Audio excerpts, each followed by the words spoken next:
In this presentation, we will be reviewing the structure and function of the cardiovascular and lymphatic systems. Within the circulatory system, our heart can be divided into two main areas. We can consider the right heart and the left heart, and really, in totality, it's composed of a two conjoined pumping system responsible for moving blood through the two separate circulatory systems in a sequence.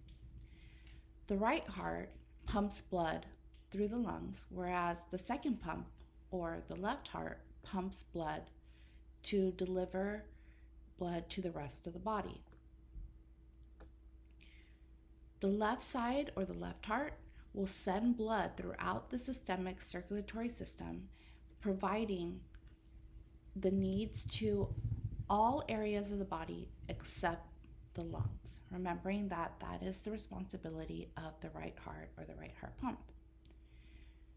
We know that these two systems are connected in many ways, and the output of one becomes the input of the other.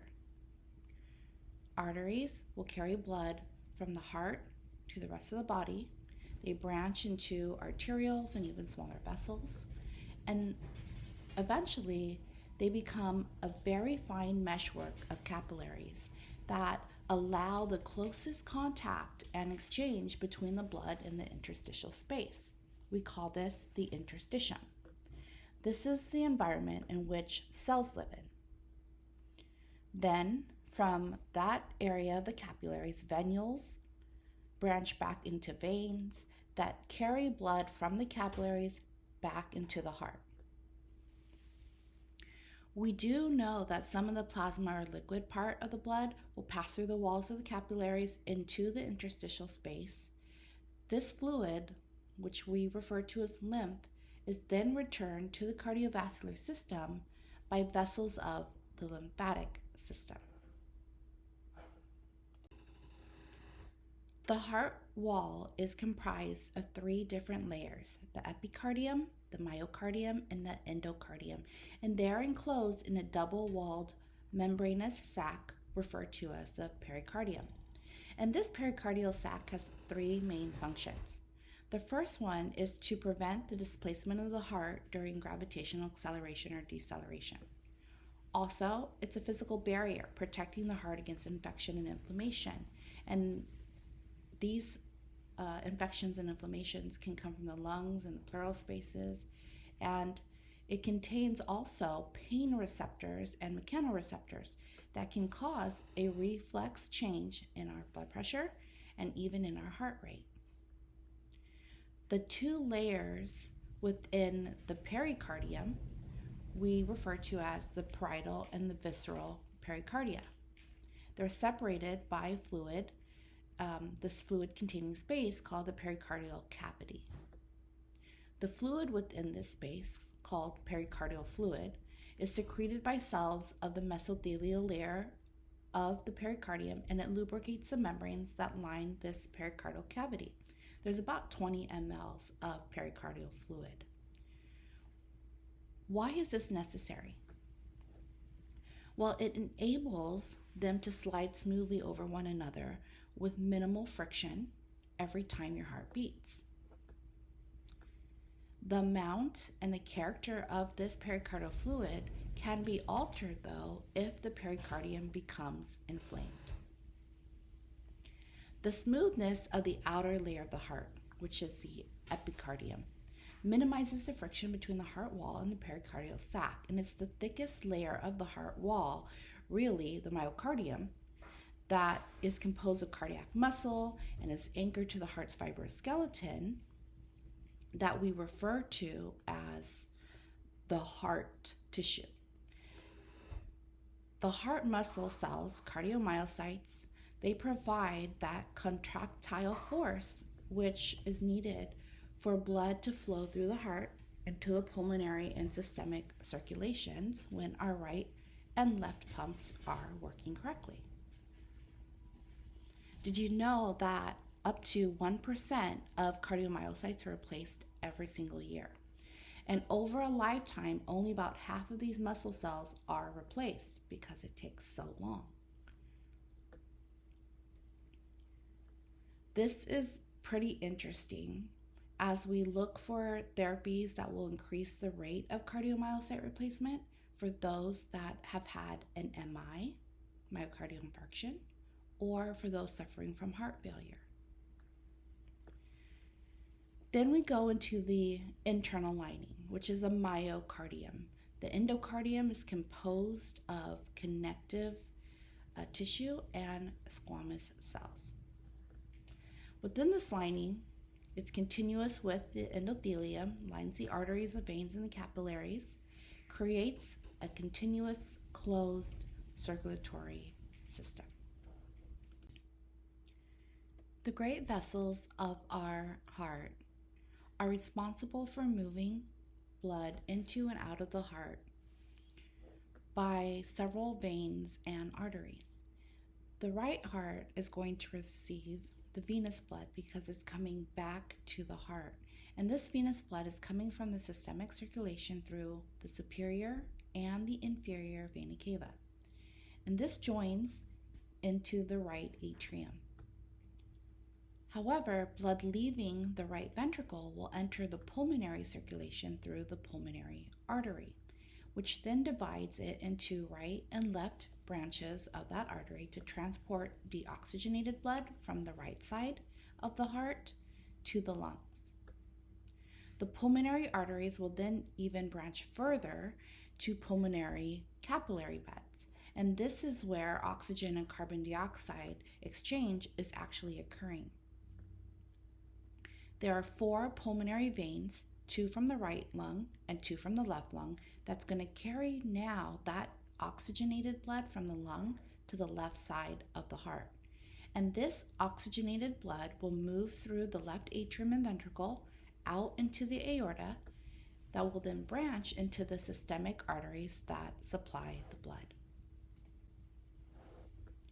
The heart has 4 chambers, the left atrium and the right atrium, the right ventricle and the left ventricle. And these chambers form 2 different pumps. The right heart is a low pressure system. It pumps blood through the lungs, and the left heart is a high pressure system pumping blood to the rest of the body. The atria are smaller than the ventricles, and therefore their walls are thinner. The ventricles have a thicker myocardial layer, and it constitutes much of the bulk of the heart, much of the size. These ventricles are formed by a continuum of muscle fibers that come from fibroskeleton at the base of the heart. And the thickness of each cardiac chamber is going to depend on the amount of pressure or resistance that it needs to overcome to eject blood. So, thinking about how the atria have the thinnest walls, can we assume that they have a low or a high pressure system? Based on the previous rationale, we can assume that the 2 atria have thinnest walls because they are a low pressure system, low pressure chambers, and they serve more as storage units and channels for blood that's being emptied into the ventricles. Normally, there's little resistance to flow from the atria to the ventricles. However, the ventricles must propel that blood all the way through the pulmonary or systemic vessels. And so this is why the mean pulmonary arterial pressure, or the force that is needed for the right ventricle, must overcome about 15 millimeters of mercury of pressure. The mean arterial pressure of the left ventricle must pump against 92 millimeters of mercury of pressure. So, in conclusion, the left ventricle is doing most of the work. And because the pressure is markedly higher in the systemic circulation, the wall of these ventricles are going to be thicker, but more specifically, the wall of the left ventricle is about 3 times thicker than the right ventricle. Let's talk about the shapes of these chambers. The right ventricle is shaped like a crescent or triangle, and this enables this bellow-like action that efficiently ejects large volumes of blood through the pulmonary semilunar valve back into the low-pressure pulmonary system. The larger left ventricle looks more like a bullet, which allows it to generate enough pressure to eject blood through a relatively larger aortic semilunar valve, and it's pushing it into the high pressure systemic circulation. And blood normally doesn't flow between these two chambers. It doesn't flow from the right and the left sides of the heart unless there is some type of compromise. The atria are separated by the interatrial septum and the ventricles by the interventricular septum. However, because as a fetus, we don't depend on getting oxygenation from our lungs, there is a small opening that we have that will close right after birth. And this opening is between the right and the left atria. It's called the foramen ovale. It facilitates circulation during gestation. And the opening closes functionally at the time of birth, as the higher pressure in the left atrium will push a flap, the septum primum, over the hole. In 75 to 80% of infants, the septa are permanently fused within the first year of life.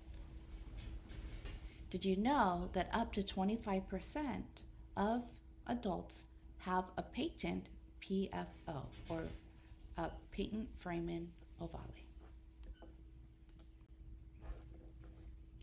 The four valves in the heart direct the blood flow one directionally through the heart chamber.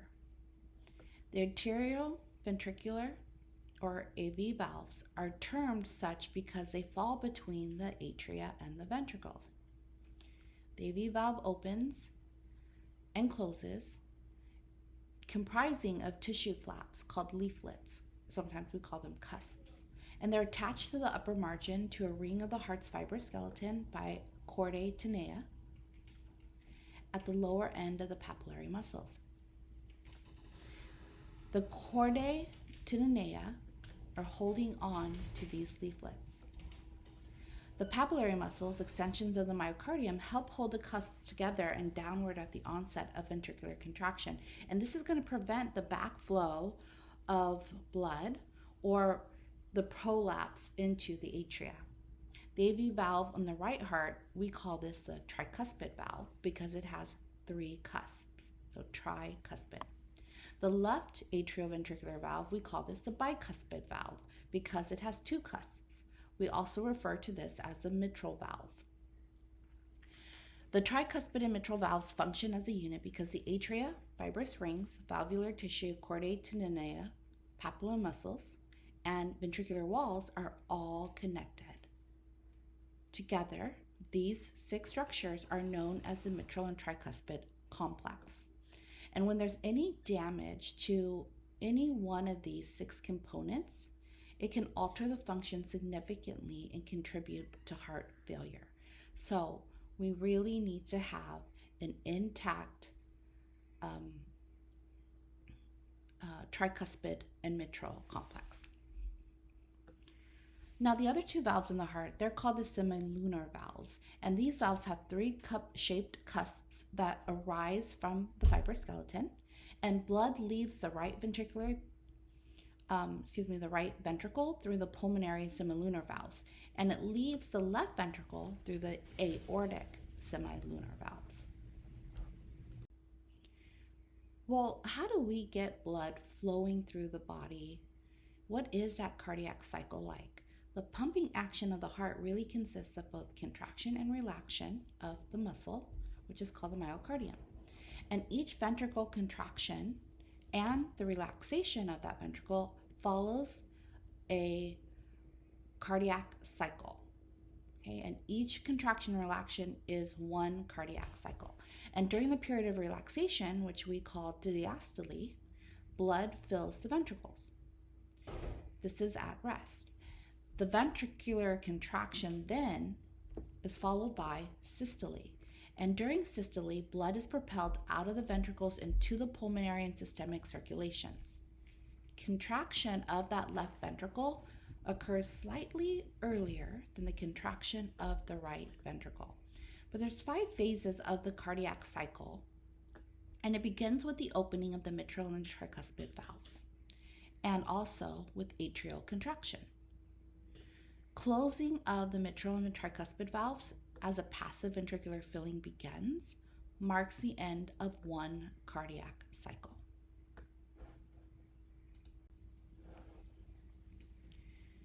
The myocardium and the other heart structures are supplied with oxygen and nutrients also.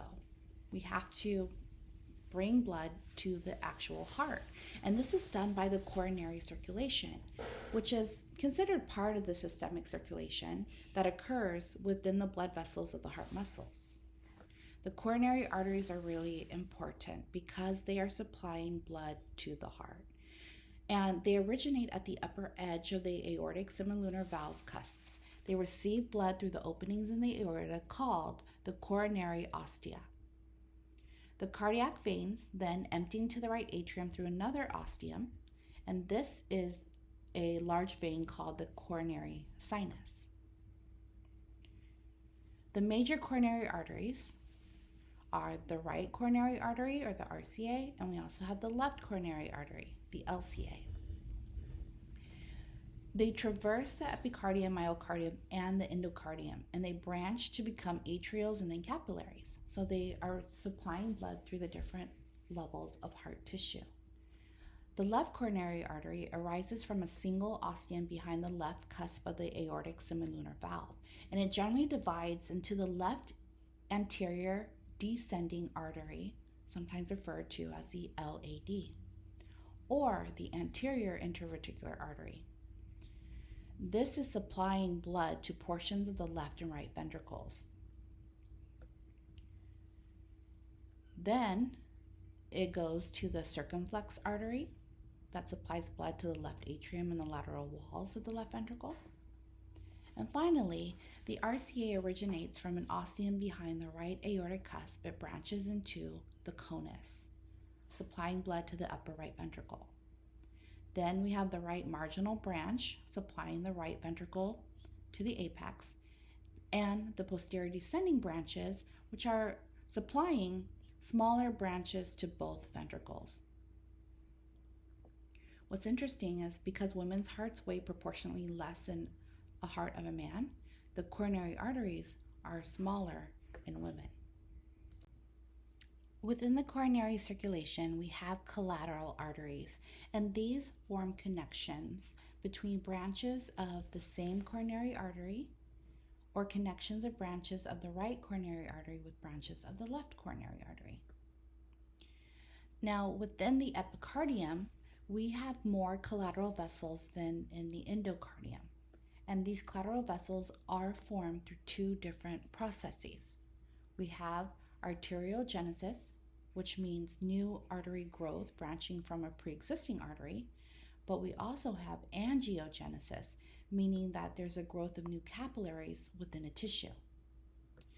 The collateral growth is stimulated by stress, shear stress, and increased blood flow speed within and just beyond areas of stenosis or narrowing, as well as the production of growth factors and cytokines.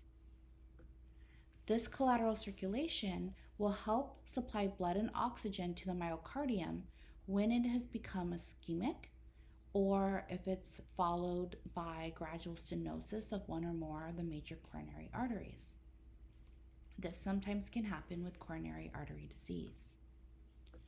Unfortunately, diabetes predisposes to coronary artery disease, and it impedes collateral formation because of increased production of anti-angiogenic factors such as endostatin and angiostatin.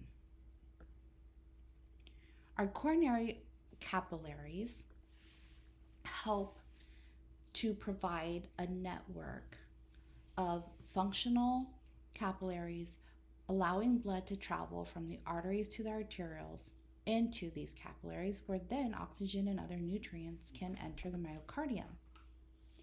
It also allows waste products to enter into the blood. At rest, the heart extracts about 70 to 80% of the oxygen that's delivered to it, and the coronary blood flow is directly correlated with the myocardial oxygen consumption. When there's any alteration of the cardiac muscle itself, it's going to dramatically affect how blood flows into the capillaries.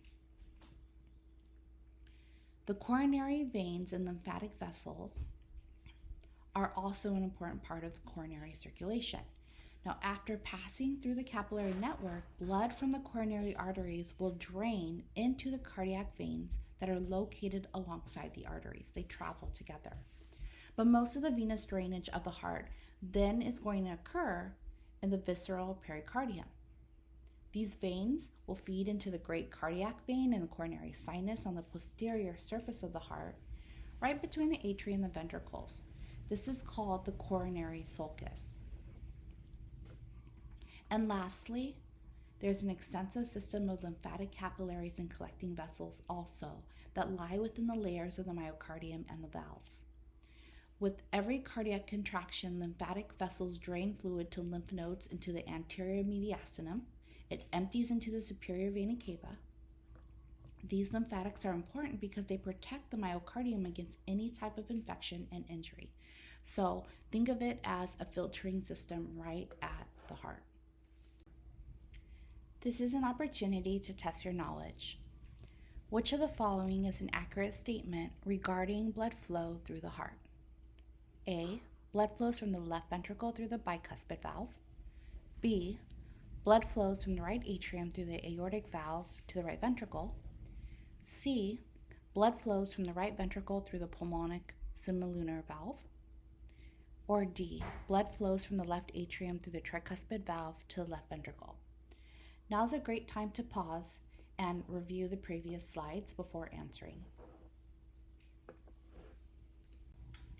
If you chose C, you're correct. Blood flows from the right atrium through the tricuspid valve into that right ventricle.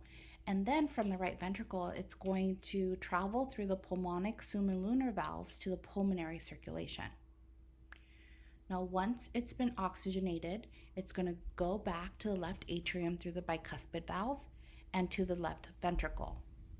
It leaves the left ventricle through the aortic valve and enters the systemic circulation.